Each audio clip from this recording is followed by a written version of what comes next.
there things that the city can do immediately? There are, and what's really hopeful about this financial task force work is, number one, we verified with a group of citizen experts that a lot of what we were doing was actually on the right track. And these are folks from every side of the political spectrum, from every kind of background, mostly almost entirely from the private sector, telling us, yeah, the kinds of things we're working on are validated as issues and also are things we need to work on. So there are some short-term things we can do right away, but the real big things in here, as I've said for many, many years, require meaningful tax reform. And that meaningful tax reform has to come from the provincial government. And some of my colleagues are scared of that. And they say, oh, no new taxes. But listen, I've said it before and I'll say it over and over and over again. Any dollar we get in new revenue sources, we will spend $1 less from property taxes, and we need to reduce our reliance on the unfair property tax. And in fact, that's a very conservative thing, so I'm surprised that some members of my council seem to be so scared of it. So of that menu of possible taxes, are any of them in the municipal scope right now, or do you need changes for all of them? No, pretty much none of them are. There may be a couple of very minor things, but pretty much none of them are. But this really is a plea to the government of Alberta to say, let's modernize how cities work and get rid of our reliance on the feudal property tax. What about subclasses, creating different subclasses? Now, subclasses is really important because the problem that we've had with the tax shift has very much been about the lack of ability to protect the small businesses. So every time we make a phase tax program, 80% of it goes to large multinational firms. And so if we could figure out a way to target and have a lower tax rate for small business, I think that would be very helpful. The current legislation is just too blunt, it doesn't work, and it still wouldn't get us where we need it to be.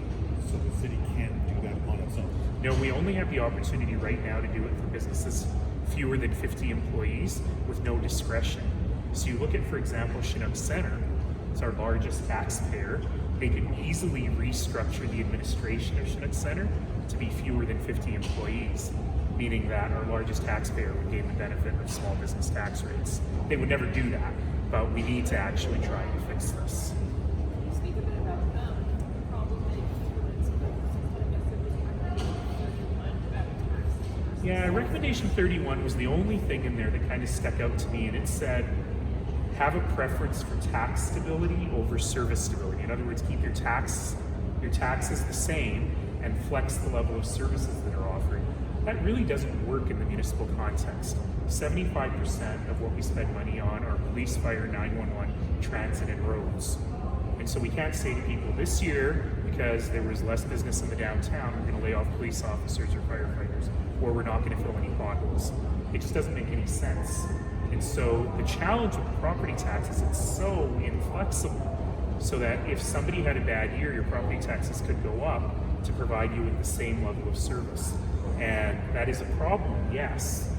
But I think that telling people this year we're just going to not have any public parks or not have any rec centers open because we had a problem in the downtown core, I don't think citizens will stand for that.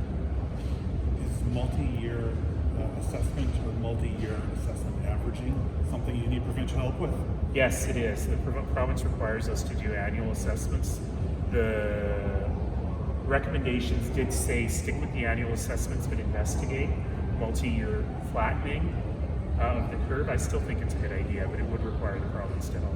What's the benefit of doing a multi-year, looking at assessments not every year?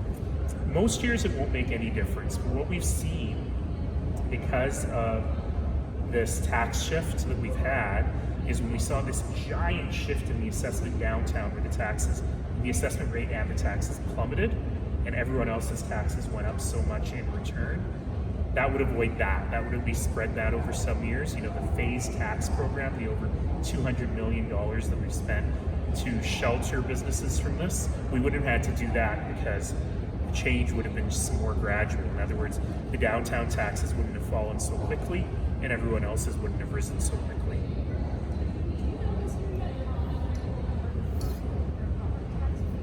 Well, you know, the deadline is tomorrow, as a matter of fact. It reminds me, I should pay my property taxes today.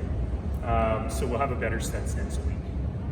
And I should remind people of that the deadline to pay your property taxes is, as always, June 30th. That said, If that's just too much pressure on you right now and you don't have the cash right now, you can pay up to September 30th without interest or penalty.